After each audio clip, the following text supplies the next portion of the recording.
remembering Adolph Frederick Rupp, the legendary UK basketball coach and one of the most successful coaches in the history of American college basketball.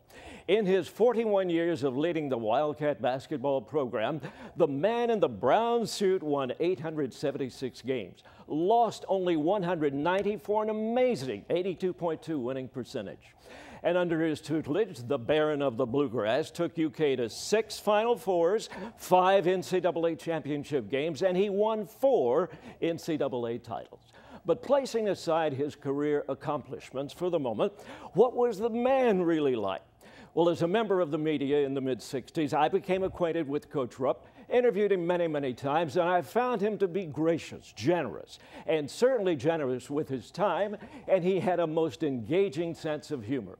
However, in the eyes of many people, he could be abrasive, cantankerous, even rude. And one of his famous quotes was, "I know I have plenty of enemies, but I'd rather be the most hated winning coach in the country than the most popular losing one." And my 2 most memorable personal encounters with Coach Rupp would have to be my first and my last one. My very first interview with him stemmed from a Lexington radio station assignment. Coach Rupp was scheduled to speak at a downtown Civic Club banquet, and I was told to cover his speech and give a live report. Well, lo and behold, for whatever reason, I was very late, and I arrived after his speech had concluded.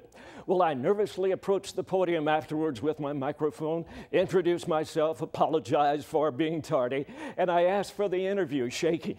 I'll never forget how accommodating he was. He said, "Well, young man, let's sit down at this table and give you that interview." And with that, he pulled back the tablecloth with one fell swoop like a matador, and I was so surprised by the way he sat down and pulled back the tablecloth that I said, "Coach Rupp, what'd you tell these people here tonight?" Well, in that Kansas twang, he said, "Well, son, I think I pretty much solved all the world's problems." And then he paused, and then he said, "Oh, you mean about basketball?" Well, then I was put at ease.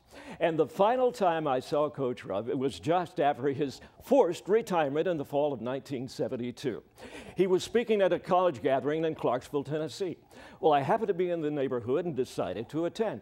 Well, afterwards, I went up on stage to greet him with, I don't know why, but "Coach Rupp, how are you enjoying retirement?" Well, he slapped me so hard that I saw stars for a few moments. Now, that was a stupid question, or as Billy Gillispie might have said, that was a very bad question. But before you get the wrong impression, that slap was intended to be a greeting, sort of a love tap, but he was such a bear of a man that he didn't realize his own strength. Coach Rupp was larger than life, blessed with that rare combination of remarkable coaching skills and an unquenchable drive to excel. Would UK have had the success in basketball that we enjoy today if he had not been hired in 1930? Who knows? I only know that he paved the way for huge success.